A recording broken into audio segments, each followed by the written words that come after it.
Look what we're making today. What do you say? Let's get started.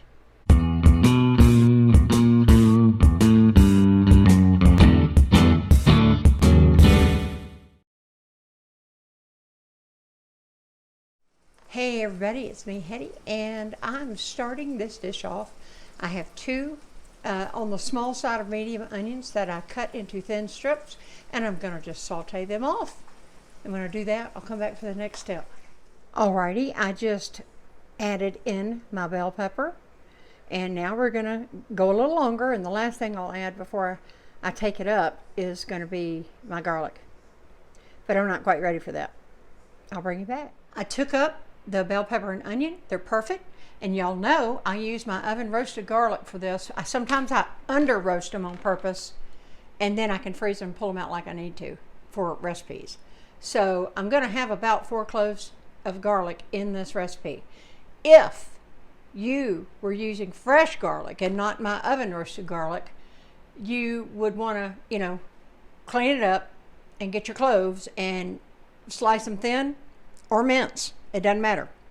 But you wouldn't add it in until the end when you've done your onions, your bell peppers are in.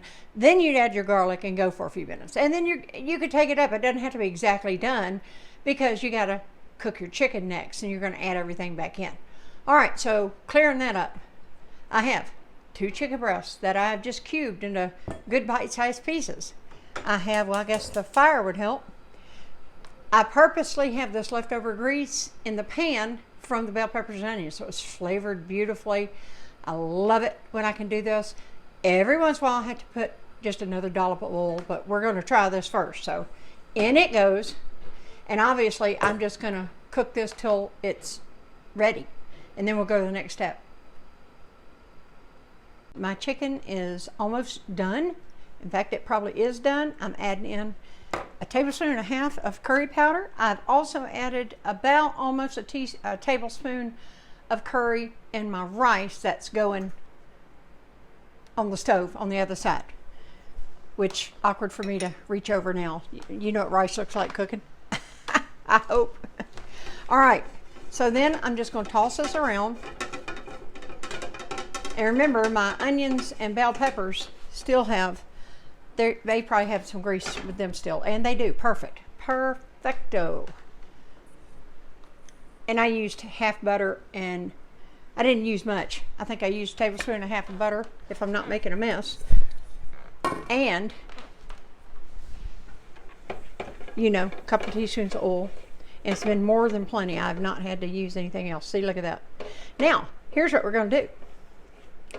I'm tossing this in together just to disperse the curry all the way through. And now, if I can see what I did with it. As you know, curry is to taste, but this is fresh minced ginger. A little over an inch. I cut a branch off my fresh ginger, and I'm going to let this cook in, and it'll be getting done. I'm going to let this go. I don't have it up real high. I've got it on medium low. And I'm just going to let this kind of sit for a minute because my rice is getting done and all that. And then we'll keep putting it together. And I'm going to taste this in a minute for salt and pepper. And yeah, I think we're good. Next step, I'm putting in 2 cups of chicken broth and a can of condensed milk. Don't have any coconut milk. I probably would have used coconut milk, but I don't have any. And I know that evaporated milk works fine.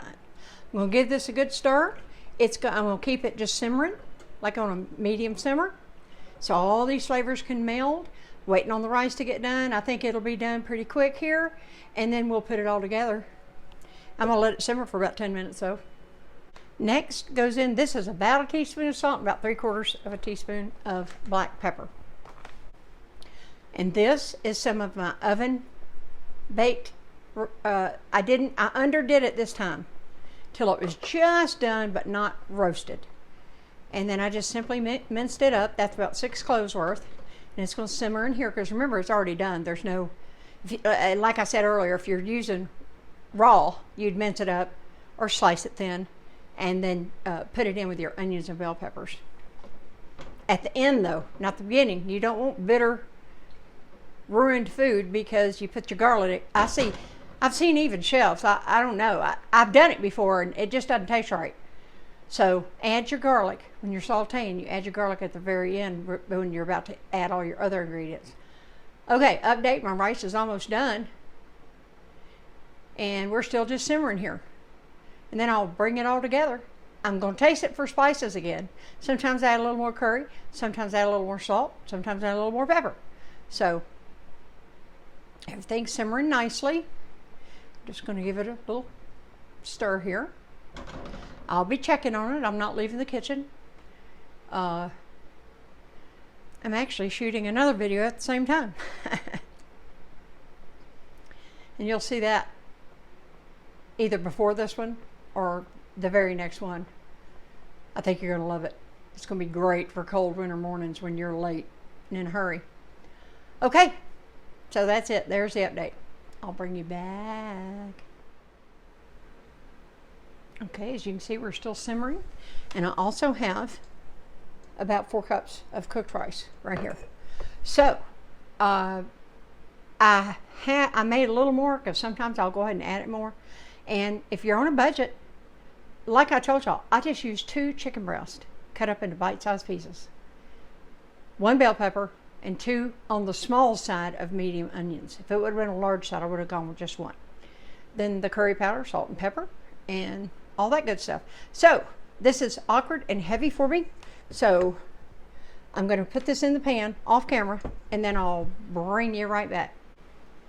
I'm coming back in with another almost tablespoon of curry powder, and I did add another ½ teaspoon of salt.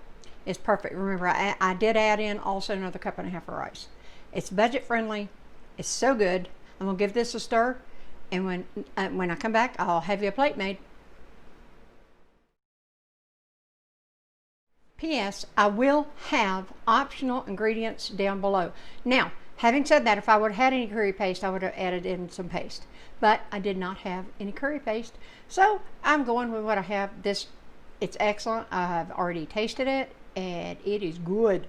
And there'll be lunch tomorrow too, so I'm loving that. Okay, let me stir this up and make you a plate. There you have it. I hope you like that. This is a budget-friendly 1-bowl recipe, and you can adjust the seasonings to your taste, but it is so good, y'all. It is really that good. Like I said, I'll have some ingredients that I didn't put in here. This is a basic one. You can get all fancy-smancy with it if you want to. I didn't have any fresh cilantro, or I would have added a little pinch of that here and there. And I want to share that recipe with y'all. This is very basic. There's all kind of optional ingredients you can add. I'll have them down below. And like I said, if I would have had coconut milk, not coconut cream, coconut milk, I would have used that. Some people use oat milk, almond milk, all that. I'm not into all that. I just use a can of evaporated milk, and it comes out perfect every time. As always, thank you so much for watching. And before you go, hit that like and subscribe button.